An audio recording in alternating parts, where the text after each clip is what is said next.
Hello everyone, in today's video we briefly discuss the Doctor Who viewing figures for Power of the Doctor and how David Tennant had a positive impact on them. But before we get into it, if you could do a teeny tiny little favour and click that subscribe button, it would be ever so much appreciated. We are trying to get to 20,000 subscribers by the end of the year, and if we could get your support, that would be greatly appreciated. We're only about 400 odd subscribers away from 17,000, which is our next big goal, so if you could help us get there, that would be fantastic. Also, go follow me on Twitter if you want to, but that's of course not required. And enjoy the video. But yeah, with that said, let's go over the viewing figures, shall we? This first came out via TV Zone, which are, great source for latest news, and also Mr. TARDIS posted them, which we'll go over as well. Doctor Who, the Power of the Doctor ratings revealed. The episode was the last of 3 specials that aired this year, and marked Jodie Whittaker's final adventures as the 13th Doctor. Written by Chris Chibnall and directed by Jamie Magnus Stone, the special was feature-length, starring Amanda Gill, John Bishop, Sophie Aldred, Janet Fielding, and Sacha Dhawan. The overnight viewing figures for its broadcast on the 23rd October was 3.6 million, 21.7%, on BBC One. It peaked with just over 4 million viewers towards 9 PM, with the regeneration scene and David Tennant's shocked return. So yeah, obviously you can see there, as I went over in the last stream, there was a peak in viewers to see that moment where David Tennant came on screen, which is kind of inevitable. So yeah, that's an additional 400,000 people, over 400,000 people who tuned in to watch David Tennant reappear on the show, which is a pretty sizable amount. And then today, Monday 30th of October, BARB have released the 7-day consolidated figure for the episode. It has consolidated 5.295 million. This includes all that watched live online on devices within the 7 days of the first broadcast. It was the 5th most watched programme of the week across all channels, so yes, it broke the top 5. For context, Doctor Who was the highest rating show of the day, only behind the Strictly Come Dancing results show. So it was the 2nd most overall watched programme that day for the 7-day figure, only behind Strictly, which is a damn good result. And I'll get into why, obviously, I think this happened later on. This also makes it best performing Sunday night drama, outrating both Bloodlands, 3.8 million on BBC One, and The Larkins, 3.75 million on ITV. So yeah, it outperformed all other dramas. Comparing to other BBC dramas, the last recent 4-part series Inside Man, written by former Doctor Who showrunner Susan Moffat and starring new-ish Doctor David Tennant, averaged 3.4 million across its 4 episodes and less than 2 million overnight. The Power of the Doctor was the most watched episode of Doctor Who this year. The spring special, Legend of the Sea Devils, consolidated 3.67 million, and the New Year's Day special, Eve of the Daleks, consolidated 4.4 million in its 7 days.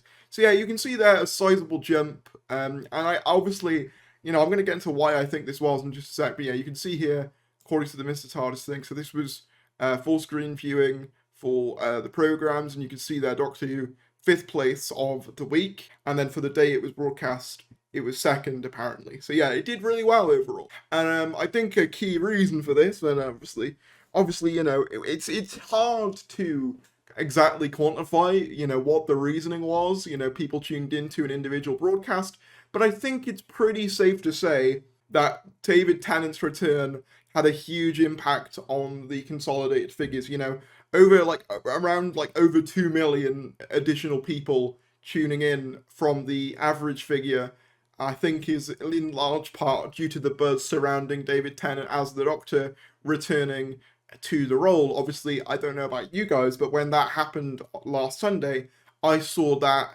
everywhere. Like, it was on TikTok, YouTube, Twitter, Instagram. It was everywhere. Everyone was sharing it. Everyone was talking about it. Facebook, everyone, even my dad, I said this on Twitter, even my dad, who is by no means a Doctor Who fan, he tunes into my videos kind of just occasionally just to show support, but he doesn't really know anything about what I'm talking about. Or at least as what he's told me. He messaged me being like, wait, so is David Tennant the new Doctor? And he's not a massive Tennant guy, but he was just shocked by it. He was like, wow, is David Tennant the new Doctor? If you can get him to talk about it, the most non-Doctor Who fan in the world talking about it, I think that's a good sign for the future. People I didn't even know like Doctor Who were sharing it. Yeah, John Boyega tweeted about it. So yeah, David Tennant probably had a huge impact on the figures for the 13th Doctor's regeneration story, and probably even my driving instructor mentioned it to me. Yeah, exactly. Just realised Is 30th regeneration scene the first to be solely done on green screen? Probably, right? Yeah. As in, it didn't happen on set or location? Probably, yeah, because I know that for the Eccleston one, I know that the Tennant portion was filmed separately with, I think they say some like gaffer tape standing in for Billy Piper. But yeah, I do think this is the first one that's been purely on a green screen, so that's pretty interesting. To be fair, you wouldn't know. I still think it looks pretty fantastic, and I think it'll age pretty well. Yeah, my dad said he was surprised when David Tennant came up on screen. Yeah, it was a huge deal, and I think that the 28 days will also be interesting. Let's have a look, actually, I'm going to have a quick look what the Series 13 7-day figures were. The consolidated 7-day for the Series 13. So the last time Doctor Who charted this highly was episode 1, Halloween Apocalypse. So it's beat out all the Flux episode in terms of, bar the first one, in terms of 7-day figures, as well as all of the specials as well. So yeah, a good result. Tennant basically had a huge impact. I think that's another thing as well. People keep saying like, why wasn't it just Shooty at the end? Like the thing is, that would have had an impact, but I think Tennant coming back just had a massive increase. My dad was like, her too. Not everyone liked the era, but I do think a massive portion of these new viewers were hype surrounding David Tennant, which can only be a good thing. Why wasn't Shooty on some money? I don't even think it was money. I think it was just that Tennant's coming back for the specials because Shooty was busy doing other things. So it just made sense as a cliffhanger to shock everyone, be like, wow, David Tennant's actually back. Because I kind of knew something like that was happening. Obviously, you know me, I follow the leaks and stuff. I kind of had a good inkling this was going to happen. But nevertheless, it was super exciting to see unfold. And yeah, it will no doubt go down in Doctor Who history as one of those reveals that you had to be there for. The funniest thing to me is that if people watch the whole episode, the casuals have absolutely no clue what's going on most of the time. Yeah, that is true.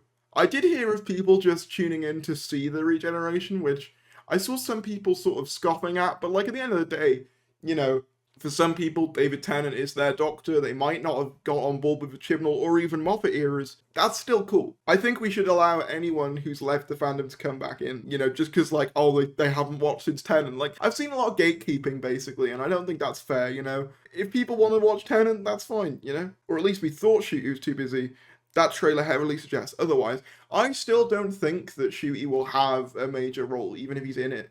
Because at that point, you could have just done the special to Shooty, but I think part of the reason we haven't is because, like, maybe Shooty could film some minor scenes, but not fully commit due to Sex Ed Season 4 and the Barbie film as well.